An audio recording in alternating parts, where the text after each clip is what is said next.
Okey, power bank adalah benda yang penting lah kalau kita nak buat camping. Lagi-lagi yang kapasiti dia besar sebab kita nak charge banyak device, kita punya phone dan juga barang-barang camping lain. So yang ni dia mungkin sesuai. Okey, Assalamualaikum dan selamat jumpa lagi dekat channel My Car Legend ni. So hari ni saya nak unboxing dan juga review satu power bank. Okey, so kita buka dulu dia punya plastik ni. Okey, ini adalah power bank daripada Soulfly. Dia tulis kat sini kapasiti dia adalah 100,000 mAh. Cuma saiz dia sangat kecil, sangat compact, dia tak besar sangat. Sebab biasanya kalau 100,000 mAh ni kita akan imagine dia sangat besar. Okey, tapi yang ni saiz dia kecil. Satu kotak macam ni sahaja. Okey, kotak dia simple je. Dia just ada logo Soulfly kat situ. Dia tulis 100,000 mAh. Lepas tu dia punya watt paling tinggi 22.5 watt. So saya pun tak sure dia punya spek dia macam mana. Sebab dia punya packaging dia simple macam ni. So nak buka dia pun senang. So kita unboxing dulu, tengok dalam dia macam mana. Okey, dalam ni akan dapat satu span macam ni. Dia punya power bank dia besar macam ni sahaja. Tapi dia claim 100,000 mAh. Dia punya design dia pasti memang okey. Dia nampak agak cantik.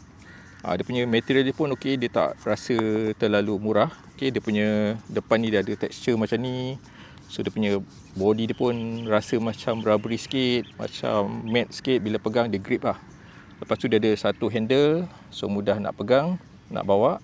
Okey, dia bagi sekali kabel untuk recharge balik power bank ni kalau bateri dia dah habis. Okey, dekat belakang dia dah ada built-in 4 jenis kabel. So boleh kata semua jenis kabel ada. First kali micro USB. Micro USB yang dah lama tak guna pun ada lagi.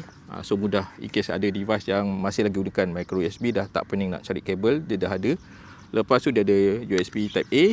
So nak keluarkan dia agak susah sikit. So kena congkilkan dia sikit.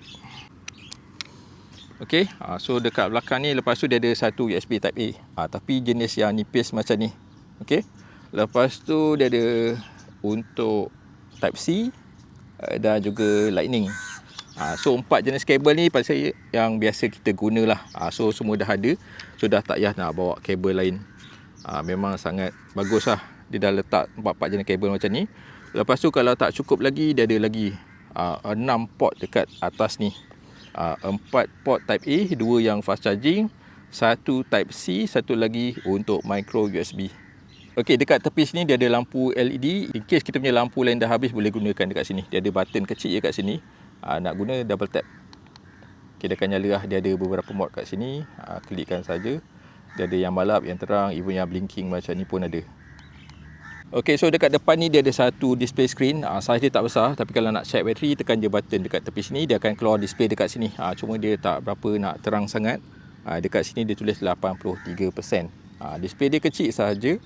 Lepas tu kat bawah ni dia tulis lah dia punya maximum 22.5 watt dan dia support super fast charging. Dekat bawah dia tulis Soulfly, dia punya brand lah. Okey, dekat bahagian bawah ada segala detail dia punya technical spec. Okey, so yang ni dia memang tak sesuai untuk bawa night flight sebab kapasiti dia besar. Dia tulis sini 10,000 mAh. Nanti dekat next part nanti saya akan test menggunakan test charge menggunakan power bank ni. Lepas tu dari segi kapasiti saya pun tak sure sama dia betul-betul 100,000 ataupun sebenarnya dia kurang daripada tu. Cuma dia punya kualiti pasal masih lagi okey, not bad. Lepas tu dia punya harga pun murah. Dan dia dah ada built-in kabel yang lengkap macam ni. Dia ada lampu sekali. Pada saya masih lagi berbaloi. Kalau korang berminat boleh dapatkan dekat link dalam video ni. Okey, power bank daripada Soulfly ni dia tulis 100,000 mAh. Tapi dia punya saiz dia tak terlalu besar. Okey, so nak bawa pun senang. Saiz dia pun compact. So kalau letak atas meja macam ni pun dia tak makan ruang yang banyak. Dia ada satu handle boleh dilipat macam ni. Lepas tu dekat belakang pun dia ada complete 4 jenis kabel. Semua jenis ada. Dia ada micro USB, dia ada yang USB Type A, dia ada Type C dan juga Lightning. Dia complete lah. Korang dah tak payah bawa kabel lain. Dekat tepi pun dia ada lampu. In case emergency, boleh gunakan lampu dia ni. Lepas tu dekat depan pun ada dia punya indikator bateri lah kalau nak check berapa lagi bateri yang tinggal. Okey, lepas tu dekat atas pun dia ada banyak lagi port. So kalau korang nak charge banyak device rentak pun boleh, tak ada masalah. Okey, so sekarang saya nak test charge menggunakan power bank ni. First kali saya nak charge saya punya iPhone. Okey, yang ni digunakan Lightning. So dia charging. Okey, nampak tak ada masalah. So dekat depan pun dia ada dia punya display lah, indikator bateri dia.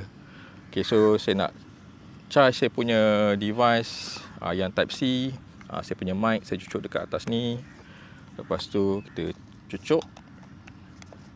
Okey, so dia charging. Okey, semua okey, tak ada masalah. Okey, seterusnya saya nak charge satu lagi saya punya kamera ni. Okey, yang ni digunakan type C. Saya gunakan kabel built-in kat belakang ni. Okey, boleh juga charging, tak ada masalah. So yang ni saya charge 3 device rentak. Setakat ni semua okey, boleh charging, masih lagi steady. Okey. So dia punya kapasiti pun besar, so dia boleh charge banyak device rentak. Okey, dekat sini dia tulis sebenarnya kapasiti dia 100,000 mAh. Cuma saya pun tak sure sama ada dia betul-betul 100,000 ataupun dia kurang lagi sebenarnya. Tapi kalau korang nak saya buat test, kita tengok sama ada kapasiti dia betul ke tak betul, korang komen nak sekarang. Okey, walaupun dia punya kapasiti saya tak sure dia 100,000 mAh ataupun tidak. Cuma overall pasti dia punya quality pasti dia saya masih lagi bagus lah. Dia punya design dia pun nampak cantik. Quality dia, build quality dia masih lagi solid lah. Okey. So dia punya feature pun ada banyak, senang nak dibawa. So yang ni dia memang sesuai untuk korang bawa pergi camping. Cuma untuk buat travel, naik flight dia memang tak sesuai sebab dia saiz yang besar. Okey, dia punya harga pun tak mahal sangat. Dia punya quality pun masih lagi bagus. Kalau korang berminat boleh dapatkan dekat link. Okey, terima kasih kerana tengok video ni sampai habis. Macam biasa, tekan button like dan juga tinggalkan sikit komen supaya saya terus semangat untuk buat video-video lain. Semoga jumpa lagi dekat video lain akan datang. Assalamualaikum dan selamat sejahtera.